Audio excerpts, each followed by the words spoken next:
大家好，歡迎收睇 LSD 頒獎禮，我係今日嘅主持4C 班董詠賢。今日我哋分別會公布2月時事龍虎榜及英文科級制比賽得獎名單。先為大家帶來2月時事龍虎榜各班得獎名單。3年班各班排名第一分別係 3A 江俊業、3B 班陳月柔、3C 班朱海琳。4年級各班排名第一分別係 4A 班郭日軒、4B 班羅瑞琪、4D 班陳冠琪。5年班各班排名第一分別係 5A 班高子媛、5C 班林若橋。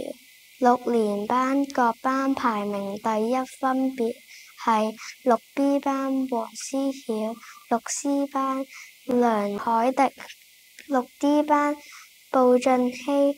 恭喜各班得獎同學！每個月各班時事龍虎榜排名第一嘅同學將會獲得 Poynton Classic 分4分。3D、4C、4D、5B、5D、5E 同6A 班嘅同學要加油啊！